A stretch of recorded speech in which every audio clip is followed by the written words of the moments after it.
To our YouTube channel guys. So guys, जितने भी student है बीए प्रोग्राम के स्टूडेंट, सेमेस्टर 6 के स्टूडेंट के लिए वीडियो होने वाली है। तो इस वीडियो में आज हम करने जा रहे हैं सेमेस्टर 6 के स्टूडेंट के पास, जिन भी स्टूडेंट के पास हिस्ट्री माइनर में ये सब्जेक्ट है, हिस्ट्री ऑफ इंडिया 1858 से 1947, तो उनके लिए वीडियो होने वाली है। ये वीडियो हिंदी मीडियम स्टूडेंट के लिए होने वाली है। इसके बाद मैं नेक्स्ट वीडियो इंग्लिश मीडियम में सेम लाऊंगी, जैसे मैंने फर्स्ट यूनिट भी सारे इंग्लिश मीडियम में भी कराया वैसे ही।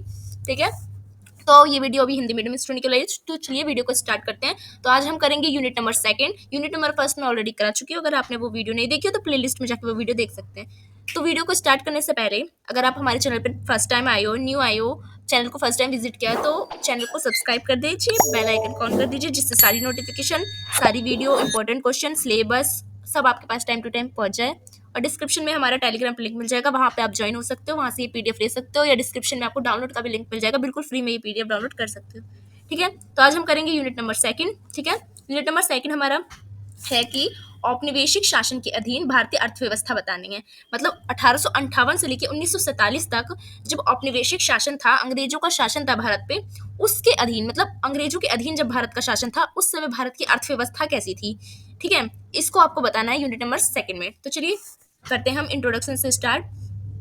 तो इंट्रोडक्शन से स्टार्ट कोई भी आपको आंसर लिखना होता है, इसलिए मैं इंट्रोडक्शन कराती हूँ। तो ब्रिटिश शासन जो कि 1858 से 1947 तक किया हुआ था। अब सीधा जो ब्रिटिश की जो महारानी थी एलिजाबेथ, उसका शासन चल रहा। इससे पहले क्या था, इससे पहले जो शासन चल रहा था वो किसका चल रहा था, ईस्ट इंडिया कंपनी का भारत पे चल रहा था।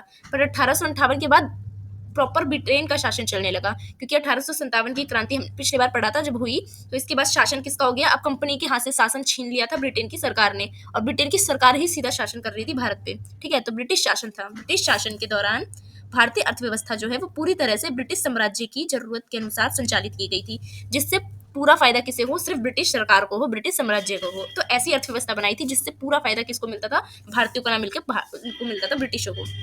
इस काल में भारत की पारंपरिक आर्थिक संरचना को ध्वस्त कर दिया था। जो भारत की परंपरा से जो चलती आ रही थी अर्थव्यवस्था, कृषि प्रधान देश था भारत। ठीक है, तो बेसिकली जो आर्थिक जो सोर्स था भारत का वो कृषि ही था, तो उसको बिल्कुल बदल दिया गया। किसने, ब्रिटिशों ने। और इसे ब्रिटेन के लिए एक कच्चा माल की आपूर्तिकर्ता एवं तैयार माल का उपभोक्ता बना दिया। मीन्स भारत को क्या बना दिया, भारत को एक ऐसी जगह बना दी, एक ऐसी मतलब यूज करने वाली चीज बना दी, जिससे कच्चा माल भी वो भारत से ले जाते थे, और भारत से ले जाके बना के उनको बेचने के लिए जो मार्केट चाहिए था वो भी भारत को ही उन्होंने बना रखा था।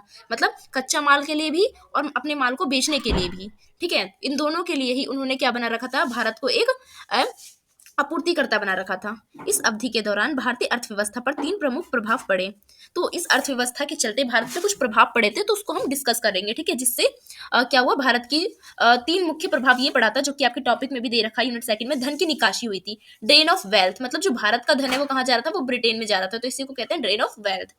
दूसरी चीज क्या हो रही थी, ब्रिटिश जो हमारे ब्रिटिश काल में जो हमारी अर्थव्यवस्था थी, उससे आधुनिक उद्योग और उद्योगीकरण आ रहा था। अब क्या है, जो हमारी भारत की पारंपरिक जो अर्थव्यवस्था थी, कृषि प्रधान देश था भारत, उसकी जगह अब क्या है, आधुनिक उद्योग बैठ रहे थे। औद्योगिकरण आने से अब क्या है, फैक्ट्रियां बैठ रही थी, तो काम किस में हो रहे थे, इंडस्ट्रियलाइजेशन हो रहा था।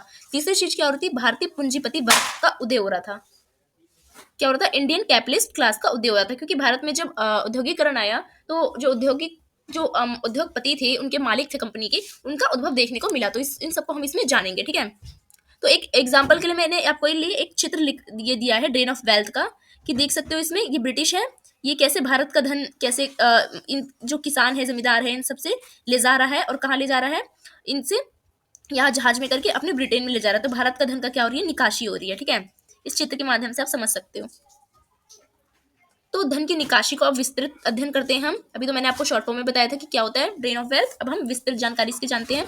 तो धन की निकासी, जिसे ड्रेन ऑफ वेल्थ कहते हैं, ये एक आर्थिक सिद्धांत है। कौन सा सिद्धांत है, अर्थव्यवस्था से रिलेटेड एक सिद्धांत है, जिसमें पैसे की बात होती है, जिसे प्रसिद्ध भारतीय अर्थशास्त्री और राष्ट्रवादी नेता दादा भाई नरोजी ने प्रस्तुत किया था। तो ड्रेन ऑफ वेल्थ जो है वो किन ने प्रस्तुत किया था इसे, भारत के ही अर्थशास्त्री थे, अर्थशास्त्री भी थे ये, और राष्ट्रवादी नेता भी थे ये, दादा भाई नरोजी ने ही इस वर्ड को लाया था, ड्रेन ऑफ वेल्थ को, जो कि धन की निकासी भारत में हो रही थी। उन्होंने ये दर्शाया कि ब्रिटिश शासन के दौरान भारत से बड़ी मात्रा में धन और संसाधन का निकास किया जा रहा है। चाहे वो कच्चा माल हो, वो भी कहाँ जा रहा था, ब्रिटेन अपने जो कंट्री है वहां पे ले जा रहा था। ठीक है, और वो जो कच्चा माल है उसको बना के जब भारत में बेच रहा था, वो भारत को ही मार्केट बना दिया था, तो भारत का पैसा भी कहाँ ले जा रहा था, वो अपने ब्रिटेन में ले जा रहा था, तो धन भी ले जा रहा था और पैसे भी ले जा रहा था, जिससे भारत की जो अर्थव्यवस्था है उसको भारी क्षति पहुंची थी, नुकसान हुआ था। ये सिद्धांत जो है वो भारत में ब्रिटिश औपनिवेशिक शासन की आर्थिक नीति और उनके दुष्प्रभावों को उजागर करता है। तो ड्रेन ऑफ वेल्थ क्या दर्शाता है कि ब्रिटिश काल में औपनिवेशिक शासन ने भारत की अर्थव्यवस्था को बहुत गंदा प्रभाव डाला, दुष्प्रभाव डाला, इस सबको उजागर करता है। ठीक है। धन की निकासी का अर्थ, धन की निकासी का अर्थ है कि उस आर्थिक संपदा से है जो भारत से ब्रिटेन को हस्तांतरित की जाती है। मतलब कोई भी वस्तु या धन जो भारत से ब्रिटेन ले जाई जा रही है या किसी अन्य देश में ले जाई जा रही है, तो उसको क्या कहेंगे, भारत से बाहर ले जा रहे हैं, तो धन की निकासी हो रही है। लेकिन बदले में भारत को कोई आर्थिक या औद्योगिक लाभ नहीं मिलता है। देखो, एक अभी आप सोचोगे कि भारत से बाहर तो बहुत सी चीज अभी भी जाती है बिकने के लिए, पर उससे भारत को लाभ तो पहुंचता है ना अभी। पर जब वो ले जा रहे थे तो भारत से कोई लाभ नहीं पहुंचता था, इसलिए उसको धन की निकासी कहा गया है। ठीक है। यह निकासी विभिन्न माध्यम से होती थी, जैसे करों के माध्यम से ज्यादा टैक्स लिया जाता था किसानों से। तो ज्यादा किसान से टैक्स लेंगे तो सरकार की जेब में जाएगा। सरकार कौन थी, ब्रिटिश, तो वो ब्रिटिश के पैसे कहाँ जाते थे, ब्रिटेन में जाते थे। ठीक है। दूसरा कहाँ से जाता था, व्यापारिक मुनाफे से। अब वो व्यापार करते थे भारत से, कच्चे माल सस्ते पे खरीद लेते थे और भारत में ही पके माल जो अपने लाते थे वहां से बने हुए वो भी बेचते थे, तो उनको तो मुनाफा होता था। तो मुनाफा भी किसकी जेब में जाता था, ब्रिटिश ईस्ट इंडिया कंपनी की जेब में जाता था, जो ब्रिटेन जाता था। तीसरा कहाँ से जाता था उनकी जेब में पैसा, वेतन भुगतान से जाता था। अब देखो, वेतन भुगतान से कैसे जाता था। अब जो ब्रिटिश आर्मी है वही भारत में काम करती थी, और भारत ब्रिटिश आर्मी को पैसे कौन देता था, वो ब्रिटिश आर्मी पैसे लेती थी भारत की ही जनता से, टैक्स वगैरह वसूल के। ठीक है। वो कहती थी हम तुम पे शासन कर रहे हैं तो तुम ही हमें पैसे दोगे। पैसे भी भारत से ही लेते थे उनके सैनिकों के लिए। तीसरी चीज, प्रशासनिक खर्च, जो भी उनका प्रशासन में खर्च होता था वो भी कहाँ से लेते थे, वो भी हमारे ही टैक्स वगैरह से वसूलते थे, क्योंकि वो हमारी सरकार बन रखी थी उस समय। तो ये जैसे कि आज भी सरकार हमसे चलती है, तो वैसे ही हमसे चल रही थी, तो भारत के ही धन जा रहा था। ठीक है। कोई भारत का व्यक्ति अगर सरकार में होता तो नहीं जाता। तो दादा भाई नौरोजी ने अपनी पुस्तक poverty and un British rule in India में, poverty and un British rule in India में उन्होंने इस सिद्धांत का विस्तार से वर्णन किया था, धन की निकासी का। तो धन की निकासी ये वर्ड जो हमें दादा भाई नौरोजी है उनकी पुस्तक से मिलता है। उनकी पुस्तक का नाम जरूर लिखिएगा अपने एग्जाम में, poverty and un British rule in India. उन्होंने इस भारतीय गरीबी और आर्थिक संकट का एक प्रमुख कारण बताया। उन्होंने कहा कि भारत में गरीबी का कारण, भारत में संकट का कारण, आर्थिक संकट का कारण क्या था, यही धन की निकासी की प्रणाली थी। ठीक है। धन की निकासी के प्रमुख स्रोत क्या क्या थे, कहाँ कहाँ से वो लोग धन भारत से ले जाते थे, तो मुख्यतः निम्नलिखित जो उन्होंने बताए उसको हम जानते हैं। प्रशासनिक और सैन्य खर्च भी वो कहाँ से लेते थे, भारत से ही लेते थे। भारत में कार्यरत जो ब्रिटिश अधिकारी होते थे और सैनिक जो होते थे वो ऊंचे वेतन पाते थे। अभी भी आपको पता है कि कोई भी आर्मी हो उनको अच्छे पैसे मिलते हैं, लेकिन वे इसे भारत में खर्च करने के बजाय ब्रिटेन में भेज देते थे। भारत के राजस्व का एक बड़ा भाग ब्रिटिश प्रशासन और सेना पर खर्च होता था। तो भारत का एक बड़ा भाग अब इकोनॉमिक का क्या होता था, वो सेना पे खर्च करते थे, और ब्रिटिश सेना थी तो वो अपनी सेना पे ही खर्च करते थे, तो उसमें भी पैसे चले जाता था। तो धन की निकासी कहाँ होती थी, ब्रिटेन में चली जाती थी, जिससे भारत में कोई प्रत्यक्ष लाभ नहीं दिखता था। दूसरा, असमान व्यापार नीति से भी वो कमाते थे पैसा। ब्रिटिश सरकार ने भारत को कच्चे माल की आपूर्ति के लिए और रेडीमेड माल को बेचने के लिए एक बाजार बना दिया था। कच्चे माल भी यहाँ से ले जाओ और जो माल को बना के ले जाएंगे तो मार्केट भी कहाँ पे ठोक देना है, यही भारत में ठोक देना है। तो उनको ले जाते भी सस्ते में थे और बेचते भी महंगे में थे। ठीक है। तो जिससे क्या होता था, उनको फायदा होता था। तो भारत का पैसा वो लूट रहे थे। भारतीय कच्चा माल जैसे कपास, जूट, नील मसाले, चाय, ये सब वो ले जाते थे ब्रिटेन में। ठीक है। सस्ते सस्ते में खरीद गए तो क्या होता था, उनको मुनाफा होता था, तो भारत का पैसा जा रहा है। और इंग्लैंड में निर्मित वस्तु को ऊंची कीमत पर भारत में बेच दी जाती थी। अब बेचने से भी उनको मुनाफा होता है, तो वो भी कहाँ जा रहा है, ब्रिटिशों की जेब में जा रहा होता है। तो इससे भारत का पारंपरिक जो उद्योग होता है वो नष्ट हो जाता है। जो भारत पहले कृषि प्रधान देश था और छोटे मोटे कार्य जो करते थे, लोहार सोनार, उन सबका जो कार्य है वो नष्ट हो जाता है और आर्थिक असंतुलन भारत में क्या हो जाता है, वो पैदा हो जाती है। तीसरा, पैसे वो कहाँ से वसूलते थे भारत के लोगों से, तो कर और राजस्व प्रणाली से। ब्रिटिश सरकार ने भारतीय किसानों और भारतीय व्यापारियों से भारी कर वसूले और ब्रिटेन भेज दिया। बहुत ज्यादा टैक्स लगाते थे। मैंने टैक्स के बारे में पिछले वीडियो में पढ़ाया होगा सेमेस्टर 5 में कि जमींदारी, रैयतवाड़ी, मालवाड़ी जो प्रथा थी उसके तहत क्या है, ज्यादा टैक्स लिया जाता था। और ज्यादा टैक्स से क्या होता था, उनको तो फायदा होता था। ठीक है। चाहे किसान की अच्छी फसल हो ना हो, तो भारत का पैसा कहाँ जा रहा था, ब्रिटेन में जा रहा था। ब्रिटिश सरकार ने भारतीय राजाओं को, जमींदारों को कर वसूलते थे जबरदस्ती, और अर्थव्यवस्था को मजबूत करने में इस्तेमाल होता था। ये कहाँ की अर्थव्यवस्था को मजबूत करने में इस्तेमाल होता था, ब्रिटेन की। भारी करों के कारण भारतीय किसान गरीबी और कर्ज में डूब गए थे, जिससे ब्रिटिश लाभ कमा रहा था, भारत में गरीबी आ रही थी। चौथा, कहाँ से पैसे वो कमा रहे थे, इंफ्रास्ट्रक्चर से। रेलवे, टेलीग्राफ, बंदरगाह पर ब्रिटिश ने नियंत्रण कर लिया था। अब आप कहते हो, सब लोग कहते हैं कि भाई ब्रिटिश ने तो रेल बनाई, टेलीग्राफ लाया, हमारा तो फायदा ही किया, एक तरफ से हमें हमें तो मॉडर्न ही बनाया। पर मॉडर्न नहीं बनाया हमें। उन्होंने अगर पैसे इन्वेस्ट, इतना तेज थे ना वो, अगर उन्होंने ट्रेन में अपने पैसे जो इन्वेस्ट भी करे ना, तो इन्वेस्ट इसलिए करे कि उनको मुनाफा हो। ठीक है। तो भारत में बनाए गए रेलवे, टेलीग्राफ और बंदरगाह में ब्रिटिश व्यापार को सुगम बनाने के लिए विकसित किए गए थे, जिनसे वो आसानी से जो खदान है, जो प्रोडक्शन है, वहां से माल को, जो पोर्ट है, बंदरगाह है, वहां तक आसानी से ट्रेन के माध्यम से पहुंचाया जाए। ठीक है, उन्हीं का पैसा बचत हो रहा था। तो उन्होंने अगर कुछ ट्रेन का भी निर्माण कराया, टेलीग्राफ का भी निर्माण कराया, तो वो किसके लिए कराया? वो अपने ही फायदे के लिए कराया। ठीक है, तो रेलवे निर्माण के लिए पूंजी भी ब्रिटेन से ही आई और इसे होने वाला लाभ भी किसे हुआ? ब्रिटेन को ही हुआ। ठीक है, तो ब्रिटेन में ही फायदा हो रहा था, भारत को कोई इससे फायदा नहीं है।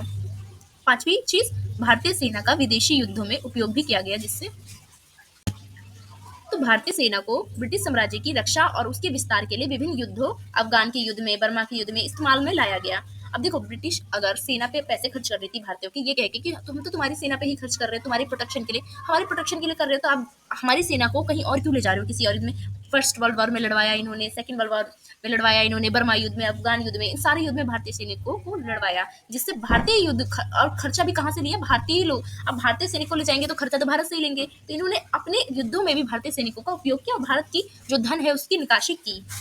भारत ने इन युद्धों से कोई लाभ नहीं उठाया, बल्कि इसका पूरा भारत की जनता पर इसका प्रभाव पड़ा। विदेशी कंपनियों का एक अधिकार भी क्या हुआ? इससे भी धन की निकासी हुई। British British east India company और अन्य ब्रिटिश कंपनियां भारत में व्यापार कर भारी मुनाफा कमाती थी। इस धन को ब्रिटेन भेज देती थी। भारतीय व्यापारी और उद्योगपति को विकसित होने से रोका गया, जिससे क्या हुआ? अब ये क्या कर रही थी? ईस्ट इंडिया कंपनी कह रही थी कि भारत में जितने व्यापारी उसको हम उभरने नहीं देंगे, अगर वो उभर जाएंगे तो वो सस्ते माल पे बेचेंगे, हमारा माल नहीं बिकेगा। तो वो ब्रिटिश ऐसे फोर्स करती थी कि हमारा ही माल खरीदो। ब्रिटिश जितने भी उद्योगपति है, जितने भी एंटरप्रेन्योर है, उनको क्या है? वो उभरने नहीं देती थी। ठीक है, तो धन की निकासी के प्रभाव जानते हैं हम, इस इफेक्ट क्या पड़ा इसकी? तो धन की निकासी से भारतीय समाज और अर्थव्यवस्था पर अनेक नकारात्मक, सिर्फ नेगेटिव इफेक्ट पड़े। ठीक है, पॉजिटिव कुछ भी नहीं पड़ा। तो भारतीय अर्थव्यवस्था का पहली बात तो पतन हो गया इससे। उद्योग धंधों और व्यापार अब के अवसर नष्ट हो गए, क्योंकि जो छोटे छोटे व्यापार करते थे, भारत कृषि प्रधान देश था, और छोटे लोहार किसान जो थे, अलग अलग बुनकर, इन सब की अब कमाई कम होने लगी, क्योंकि ब्रिटिश ईस्ट इंडिया कंपनी कच्चा माल ले जाती है, बना माल ले आती है और सस्ते दामों पे यहाँ बेचती। तो फिर क्या है, जो हाथ से बनाते थे वो उनको टाइम लगता था, तो इसलिए वो महंगा बेचते थे। अब ये कपड़े जो है वो मशीन से बनाए हुए, जल्दी जल्दी बनाए हुए ले आते हैं, तो ये सस्ते दामों पे बेच देते हैं। तो भाई उनका जो सस्ता मिलेगा लोग तो नहीं खरीदेंगे, ये तो नहीं देखेंगे made in India, made in वहाँ का है। आज भी ऐसा ही होता है। ठीक है, मेड इन इंडिया कम लोग खरीदते हैं, क्यों? कि वो महंगा मिल। तो यही इस कारण से क्या हुआ? भारत की जो अर्थव्यवस्था है वो नष्ट हो गई।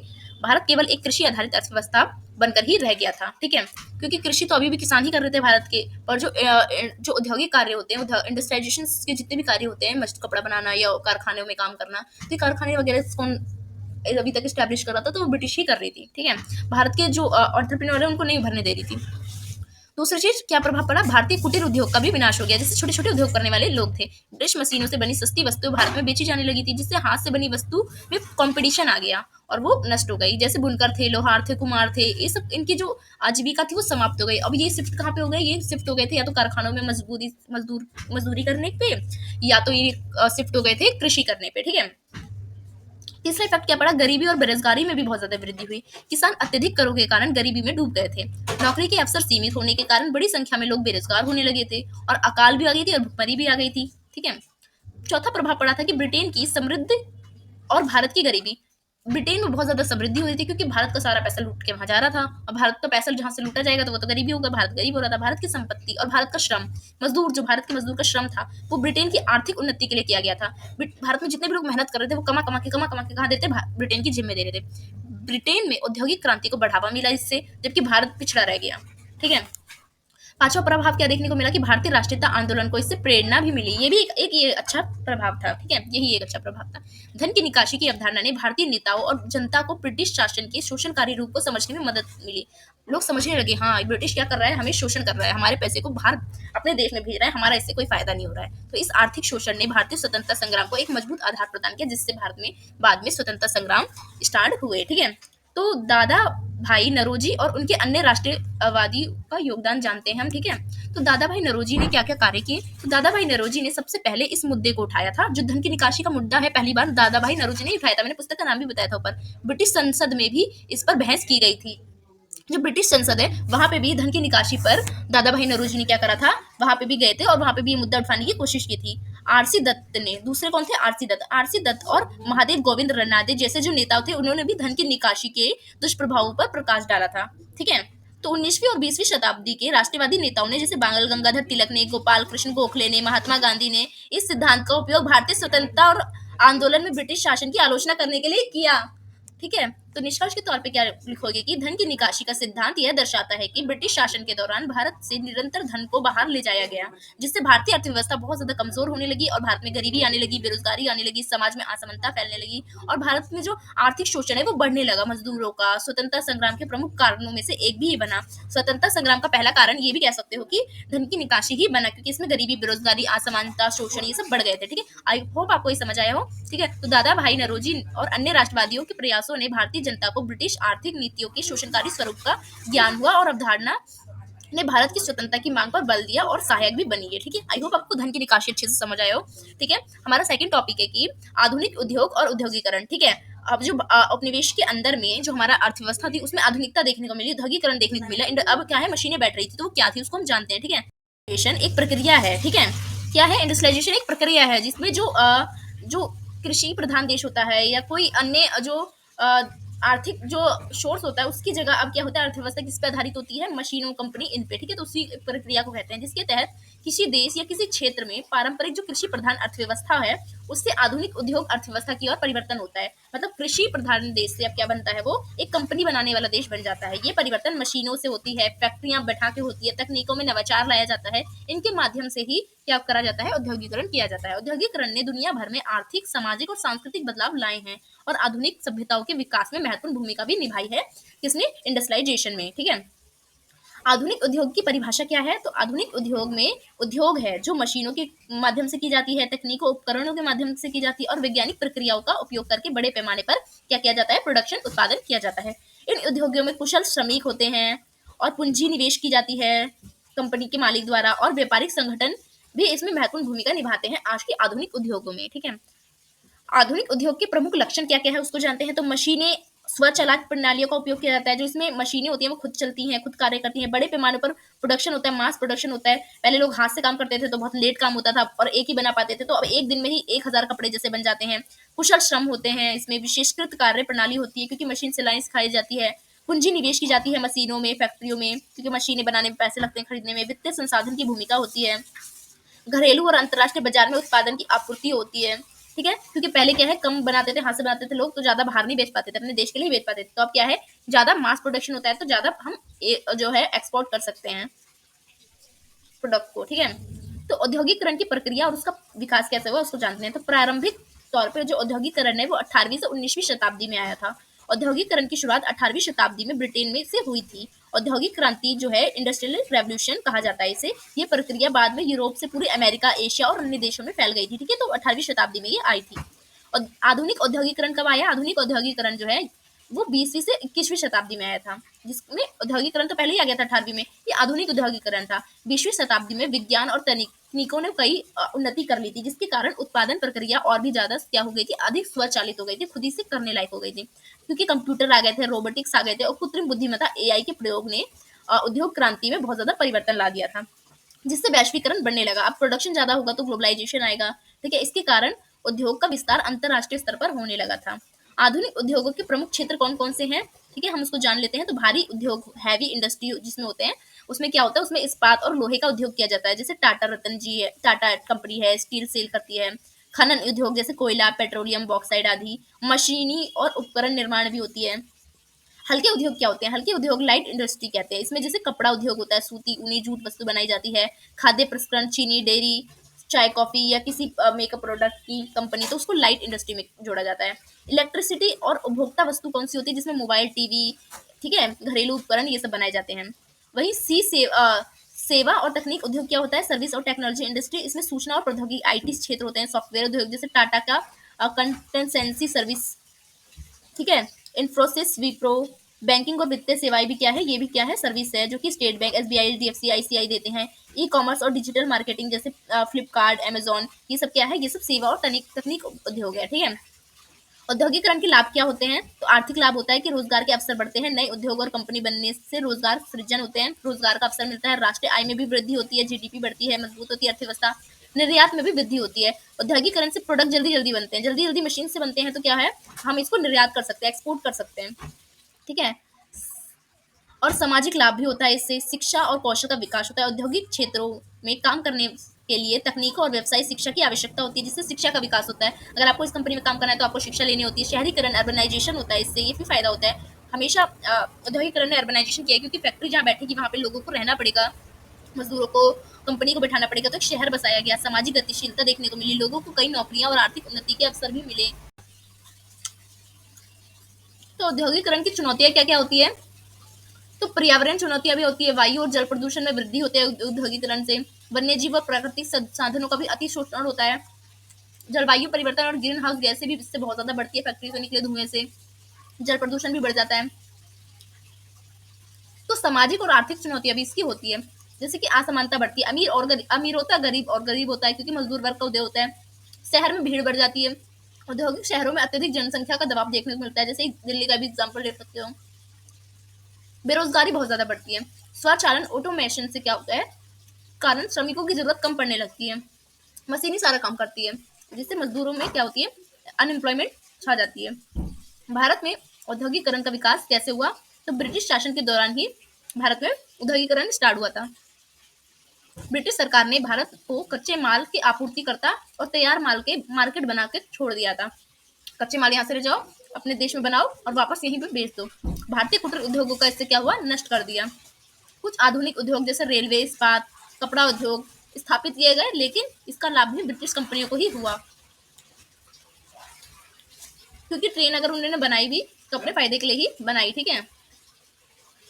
स्वतंत्रता के बाद 1947 से आज तक अगर हम देखें औद्योगिकरण को, तो 1948 की औद्योगिक नीति सरकार ने सार्वजनिक क्षेत्र के उद्योग को बढ़ावा दिया। इससे 1951 से 1991 तक योजना आधारित औद्योगिकरण किया गया, जिसमें पंचवर्षीय योजना के तहत जो लोहा, इस्पात, ऊर्जा, इन सब में भारी उद्योगों का विकास हुआ।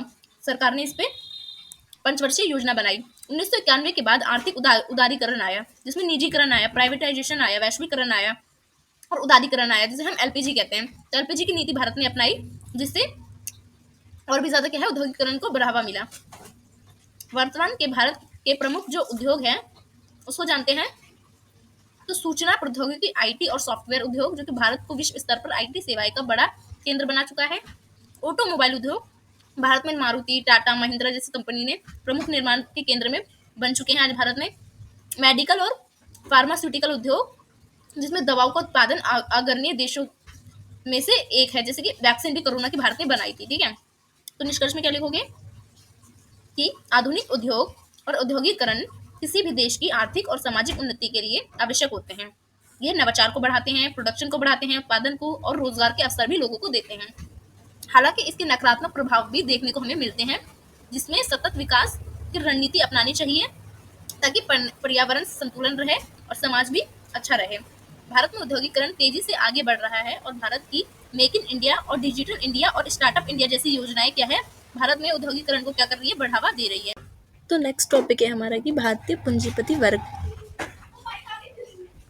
भारतीय पूंजीपति वर्ग का निर्माण ब्रिटिश शासन के दौरान हुआ, और स्वतंत्रता के बाद ये भारत की अर्थव्यवस्था के प्रमुख हिस्सा भी बन गए थे। ठीक है। यह वर्ग उन व्यवसायियों और औद्योगिक घरानों और व्यापारियों का समूह होता था जो पूंजी का निवेश करते थे। कहाँ पे? भारत के औद्योगिकरण में और वाणिज्य में। ठीक है, इन गतिविधियों में। तो भारतीय पूंजीपति वर्ग ने भारत के आर्थिक विकास और औद्योगिकरण और स्वतंत्रता संग्राम के महत्व में बहुत ज़्यादा भूमिका निभाई है, अपनी पूंजी लगा के। ठीक है। तो पूंजीपति वर्ग की परिभाषा क्या है? ठीक है। पूंजीपति वर्ग उन व्यक्तियों और संगठनों का समूह होता है जो पूंजी और संसाधनों का उपयोग उत्पादन के लिए करते हैं, व्यापार के लिए करते हैं और वित्तीय गतिविधियों के लिए करते हैं। ये वर्ग मुख्य रूप से व्यापार, उद्योग और बैंकिंग कार्यों से क्या होते हैं, जुड़े होते हैं। ठीक है, जिसे हम उद्योगपति कहते हैं। तो भारतीय पूंजीपति वर्ग के प्रमुख लक्षण क्या है? तो औद्योगिक और व्यावसायिक गतिविधि में निवेश करते हैं जो भी पूंजीपति वर्ग होते हैं, जो भी इन घरानों से आते हैं। निजी उद्यमिता और उदारीकरण का समर्थन भी करते हैं पूंजीपति वर्ग। तीसरे, भारतीय पूंजीपति बड़े पैमाने पर उत्पादन और व्यापार में भागीदारी दे रहे थे। चौथा, राष्ट्रीय और वैश्विक बाजारों में व्यापारिक गतिविधियों में भारतीय जो पूंजीपति वर्ग है उनका ही रोल होता है, और सरकार की आर्थिक नीतियों पे भी ये प्रभाव डालते हैं। कौन? पूंजीपति वर्ग। ठीक है। दौरान भारतीय पूंजीपति वर्ग का क्या हुआ था, उदय हुआ था। तो कौन कौन से ऐसे पूंजीपति वर्ग थे जो भारत में उभरे थे ब्रिटिश काल में? तो ब्रिटिश शासन के अंतर्गत भारतीय पूंजीपति वर्ग का विकास धीमी गति से हुआ था, तेज नहीं हुआ था, क्योंकि ब्रिटिश ने दबा रहे थे। तो आर्थिक गतिविधि और नीतियों ने भारतीय व्यापारियों को और उद्योगपति को सीमित अवसर दिए थे। वो ज़्यादा अवसर ही नहीं देते थे ब्रिटिश कंपनी। लेकिन 19वीं शताब्दी और 20वीं शताब्दी में क्या हुआ, कुछ ऐसे भारतीय पूंजीपति वर्ग थे जो विकसित होने में सफल हो गए थे रुकावट के बाद भी। ठीक है, तो वो कौन कौन से थे उसको हम जानेंगे। ठीक है, तो पहला है प्रारंभिक पूंजीपति वर्ग, जो है वो 19वीं शताब्दी में उभरा था। ब्रिटिश शासन के दौरान भारतीय व्यापारियों ने पहले सूती वस्त्र, जूट और अन्य कच्चे माल के व्यापार में भाग लिया।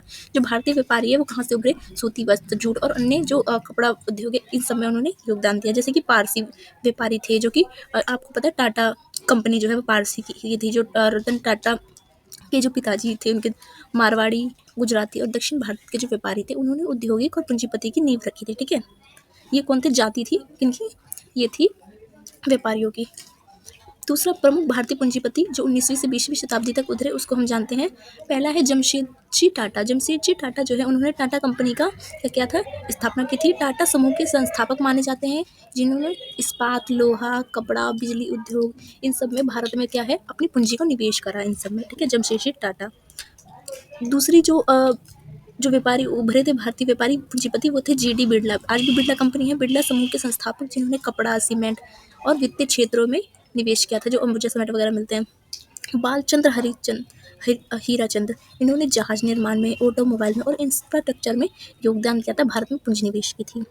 धीरजलाल साराभाई ने कपड़ा उद्योग और रसायन क्षेत्र में अग्रणी अपनी भूमिका निभाई थी और अपनी जो पूंजी है वो भारत में लगाई थी। ठीक है, तीसरा है भारतीय पूंजीपति वर्ग और स्वतंत्रता संग्राम। भारतीय पूंजीपति जो वर्ग है, उन्होंने स्वतंत्रता संग्राम में कैसे अपना योगदान दिया था, उसको जानते हैं। तो भारतीय पूंजीपतियों ने स्वतंत्रता आंदोलन में राष्ट्रीय नेताओं का समर्थन किया था।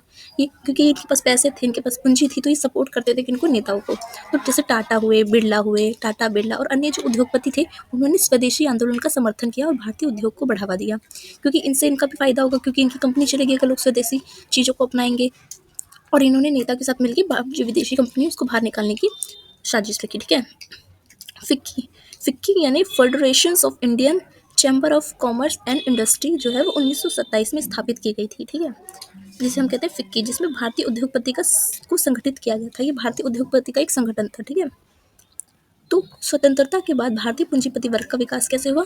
आफ्टर इंडिपेंडेंस, तो 1947 में स्वतंत्रता के बाद भारतीय पूंजीपति वर्ग को नई आर्थिक नीति और उद्योग विकास का अवसर मिला, क्योंकि अब ब्रिटिश के अंडर में वो नहीं थी।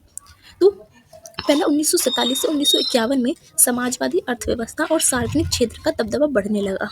तो सरकार का नियंत्रण जो है, जैसे कि जवाहरलाल नेहरू और उनके बाद की जो सरकार है, उन्होंने सार्वजनिक क्षेत्र में उद्योग को प्राथमिकता दी। उन्होंने कहा कि प्राइवेट जो सार्वजनिक क्षेत्र में, उसमें प्राइवेट सेक्टर को बहुत ज़्यादा प्राथमिकता दी, जिससे निजी उद्योग की वृद्धि जो है वो बहुत ज़्यादा क्या हुई? बढ़ी। प्राइवेट सेक्टर की बढ़ी, क्योंकि प्राइवेटाइजेशन आया था, एलपीजी आया था। ठीक है, लाइसेंस राज, सरकारी लाइसेंस और नियंत्रण की वजह से निजी पूंजीपतियों को बाधाएं मिली। ठीक है, तो क्योंकि लाइसेंस भी इस समय निकाल दिया गया था। 1951 के बाद क्या हुआ? आर्थिक उदारीकरण और निजीकरण आया था, जिसे हम एलपीजी कहते हैं ना।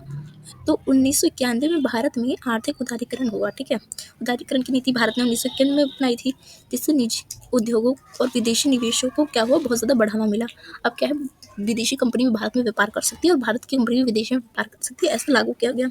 तो नए उद्योगपति उभरे इसमें, जैसे धीरू भाई अंबानी जो रिलायंस कंपनी के मालिक है, नारायण मूर्ति इंफोसिस के, जो कि ब्रिटेन के जो प्राइम मिनिस्टर है, उनके फादर इन लॉ भी है, अजीम प्रेमजी, विप्रो।